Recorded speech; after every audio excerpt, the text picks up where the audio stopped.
ഈശോയെ, ഈ audio Bible കേട്ടുകൊണ്ടിരിക്കുന്ന എല്ലാ വ്യക്തികളും ഈശോ അങ്ങ് സമൃദ്ധമായി അനുഗ്രഹിക്കണമേ. അപ്പോസ്തലന്മാരുടെ പ്രവർത്തനങ്ങൾ അധ്യായം 8. കോർണേലിയൂസ്. കെസറിയായിൽ കോർണേലിയൂസ് എന്നൊരുവൻ ഉണ്ടായിരുന്നു.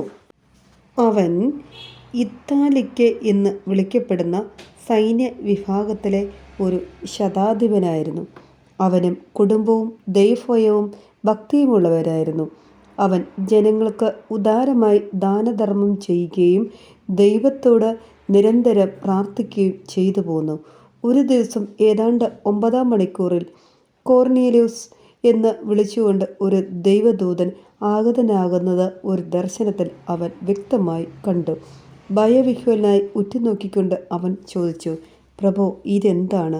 ദൂതൻ പറഞ്ഞു, നിന്റെ പ്രാർത്ഥനകളും ദാനധർമ്മങ്ങളും ദൈവസന്നിധിയിൽ നിന്നെ അനുസ്മരിപ്പിച്ചിരിക്കുന്നു. യോപ്പായിലേക്ക് ആളയച്ച് പത്രോസ് എന്ന് വിളിക്കപ്പെടുന്ന ശിമയോനെ വരുത്തുക. അവൻ കടൽ തീരത്ത് താമസിക്കുന്ന തുകൽ പണിക്കാരൻ ശിമയോൻ്റെ വീട്ടിലോട്ട്. തന്നോട് സംസാരിച്ച ദൂതൻ പോയപ്പോൾ അവൻ തൻ്റെ 2 ഭൃത്യന്മാരെയും അംഗരക്ഷകന്മാരിൽപ്പെട്ട വിശ്വസ്തനായ ഒരു പടയാളിയെയും വിളിച്ച് എല്ലാം വിശദീകരിച്ച് കൊടുത്തതിന് ശേഷം അവരെ യോപ്പായിലേക്ക് അയച്ചു.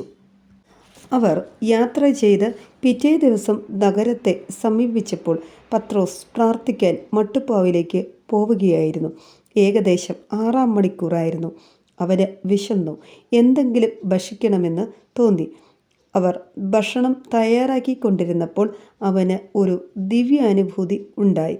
സ്വർഗം തുറന്നിരിക്കുന്നതും വലിയ വിരിപ്പുകൾ പോലുള്ള ഒരു പാത്രം 4 കോണിലും പിടിച്ച് ഭൂമിയിലേക്ക് ഇറക്കപ്പെടുന്നതും അവൻ കണ്ടു.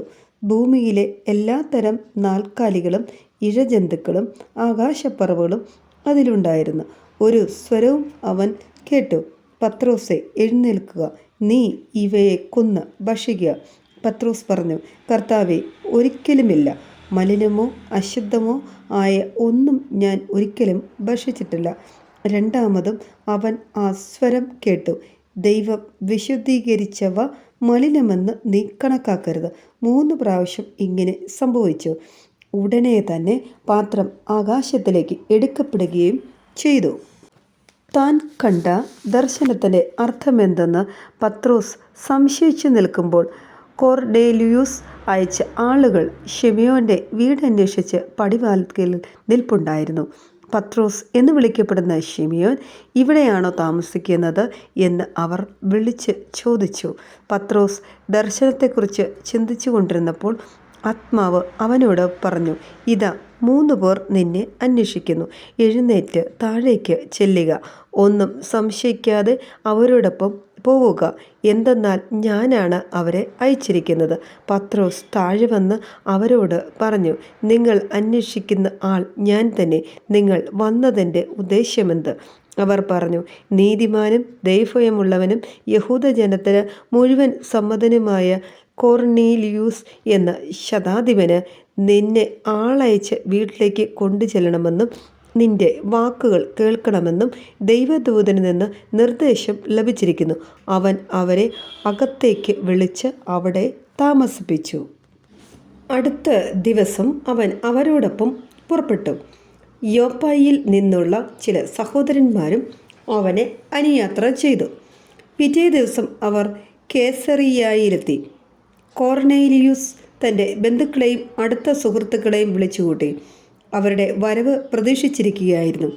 പത്രോസ് അകത്ത് പ്രവേശിച്ചപ്പോൾ കോർണേലിയൂസ് അവനെ സ്വീകരിച്ചു കാൽക്കൽ വീണ് നമസ്കരിച്ചു. എഴുന്നേൽക്കുക, ഞാനും ഒരു മനുഷ്യനാണ് എന്ന് പറഞ്ഞുകൊണ്ട് പത്രോസ് അവനെ എഴുന്നേൽപ്പിച്ചു.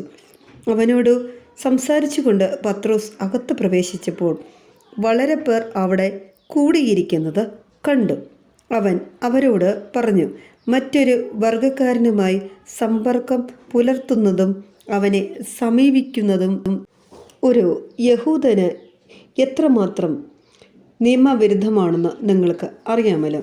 എന്നാൽ ഒരു മനുഷ്യനെയും ഹീനജാതിക്കാരെന്നോ അശുദ്ധനെന്നോ വിളിക്കരുതെന്ന് ദൈവം എനിക്ക് കാണിച്ചു തന്നിരിക്കുന്നു. അതിനാൽ നിങ്ങൾ എനിക്ക് ആളയച്ചപ്പോൾ യാതൊരു തടസ്സവും പറയാതെ ഞാൻ വരികയാണ് ചെയ്തത്. എന്തിനാണ് നിങ്ങൾ എനിക്ക് ആളയച്ചതെന്ന് പറയുവൻ. കൊർണീലിയൂസ് മറുപടി പറഞ്ഞു, 4 ദിവസം മുൻപ് ഈ സമയത്ത് വീട്ടിൽ വെച്ച് ഞാൻ 9-ാം മണിക്കൂറിലെ പ്രാർത്ഥന നടത്തുകയായിരുന്നു. പെട്ടെന്ന് തിളങ്ങുന്ന വസ്ത്രങ്ങളണിഞ്ഞ ഒരാൾ എൻ്റെ മുമ്പിൽ പ്രത്യക്ഷപ്പെട്ടു. അവൻ പറഞ്ഞു, കൊർണീലിയൂസേ, ദൈവസന്നിധിയിൽ നിന്റെ പ്രാർത്ഥനകൾ എത്തുകയും ദൈവം നിന്റെ ദാനധർമ്മങ്ങൾ അനുസ്മരിക്കുകയും ചെയ്തിരിക്കുന്നു. അതുകൊണ്ട് യോപ്പായിലേക്ക് ആളയച്ച് പത്രോസ് എന്ന് വിളിക്കപ്പെടുന്ന ശിമിയോനെ വരുത്തുക. കടൽ തീരത്ത് തുകൽപ്പണിക്കാരനായ ശിമിയോൻ്റെ വീട്ടിലാണ് അവൻ താമസിക്കുന്നത്. അതുകൊണ്ട് നിന്നെ വിളിക്കാൻ ഞാൻ ഉടനെ ആളയച്ചു. നീ സൗമനസ്സോടെ ഇവിടെ വരികയും ചെയ്തു. കർത്താവ് നിന്നോട് ആജ്ഞാപിച്ചിട്ടുള്ളതെല്ലാം കേൾക്കാൻ ഇതാ ദൈവസന്നിധിയിൽ ഞങ്ങളെല്ലാവരും സന്നിഹിതനായിരിക്കുന്നു. പത്രോസിൻ്റെ പ്രസംഗം. പത്രോസ് അവരോട് സംസാരിച്ചു തുടങ്ങി. സത്യമായി ദൈവത്തിന് പക്ഷാപാതമില്ലെന്നും അവിടുത്തെ ഭയപ്പെടുകയും നീതി പ്രവർത്തിക്കുകയും ചെയ്യുന്ന ആരും ഏത് ജനതയിൽപ്പെട്ടവനായാലും അവിടത്തേക്ക് സ്വീകാര്യനാണെന്നും ഞാൻ സത്യമായി അറിയുന്നു. സമാധാനത്തിൻ്റെ സത്വാർത്ത സകലത്തിൻ്റെയും കർത്താവായ യേശുക്രിസ്തുവിലൂടെ വിളംബരം ചെയ്തുകൊണ്ട് തൻ്റെ വചനം അവിടുന്ന് ഇസ്രായേൽ മക്കൾക്ക് നൽകി. യോഹന്നാൻ പ്രസംഗിച്ച സ്നാനത്തിന് ശേഷം ഗലീലയിൽ ആരംഭിച്ച് യൂദയ മുഴുവനിലും സംഭവിച്ച കാര്യങ്ങൾ നിങ്ങൾക്ക് അറിവുള്ളതാണല്ലോ.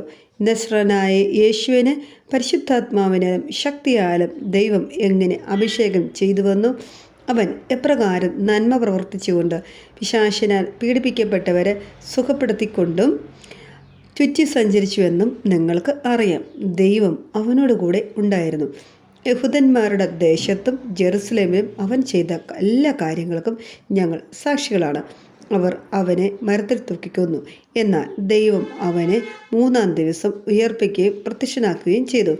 എല്ലാവർക്കുമല്ല, സാക്ഷികളായി ദൈവം മുൻകൂട്ടി തെരഞ്ഞെടുത്ത ഞങ്ങൾക്ക് മാത്രം. അവൻ മരിച്ചവരിൽ നിന്ന് ഉയർത്തെഴുന്നേറ്റതിന് ശേഷം അവനോടുകൂടെ ഭക്ഷിക്കുകയും പാനം ചെയ്യുകയും ചെയ്തവരാണ് ഞങ്ങൾ. ജീവിച്ചിരിക്കുന്നവരുടെയും മരിച്ചവരുടെയും വിധികർത്താവായി ദൈവം നിയോഗിച്ചിരിക്കുന്നവൻ അവനാണ് എന്ന് ജനങ്ങളോട് പ്രസംഗിക്കാനും സാക്ഷ്യം വഹിക്കാനും ഞങ്ങൾക്ക് കൽപ്പന നൽകി. അവനിൽ വിശ്വസിക്കുന്ന എല്ലാവരും അവൻ്റെ നാമം വഴി പാപമോചനം നേടുമെന്ന് പ്രവാചകന്മാർ അവനെക്കുറിച്ച് സാക്ഷ്യപ്പെടുത്തുന്നു. വിജാതീയർക്ക് ജ്ഞാനസ്നാനം. പത്രോസ് ഇത് പറഞ്ഞുകൊണ്ടിരുന്നപ്പോൾ തന്നെ കേട്ടുകൊണ്ടിരുന്ന എല്ലാവരുടെയും മേൽ പരിശുദ്ധാത്മാവ് വന്നു. വിജാതീയരുടെ മേലും പോലും പരിശുദ്ധാത്മാവിൻ്റെ ദാനം വർഷിക്കപ്പെട്ടതിനാൽ പത്രോസിനോടുകൂടെ വന്നിരുന്ന പരിച്ഛേദരായ വിശ്വാസികൾ വിസ്മയിച്ചു. അവർ അന്യ ഭാഷകളിൽ സംസാരിക്കുന്നതും ദൈവത്തെ സ്തുതിക്കുന്നതും അവർ കേട്ടു. അപ്പോൾ പത്രോസ് പറഞ്ഞു, നമ്മെപ്പോലെ തന്നെ പരിശുദ്ധാത്മാവിനെ സ്വീകരിച്ച ഇവർക്ക് ജ്ഞാനസ്നാന ജലം നിഷേധിക്കാൻ ആർക്കെങ്കിലും സാധിക്കുമോ? യേശുക്രിസ്തുവിൻ്റെ നാമത്തിൽ അവർക്ക് സ്നാനം നൽകാൻ അവൻ കൽപ്പിച്ചു. കുറേ ദിവസം തങ്ങളോടുകൂടെ താമസിക്കണമെന്ന് അവർ അവനോട് അഭ്യർത്ഥിച്ചു. ഞാൻ ഡോക്ടർ ബിസ്മി. ദിവസവും രാവിലെ 6:30 എൻ്റെ ഓഡിയോ ബൈബിൾ ലഭിക്കുവാനായി എൻ്റെ ചാനൽ സബ്സ്ക്രൈബ് ചെയ്യുകയും അനേകരിലേക്ക് ഇതെത്തിച്ചു കൊടുക്കുകയും ചെയ്യണമേ. ദൈവം നിങ്ങളെ സമൃദ്ധമായി അനുഗ്രഹിക്കട്ടെ.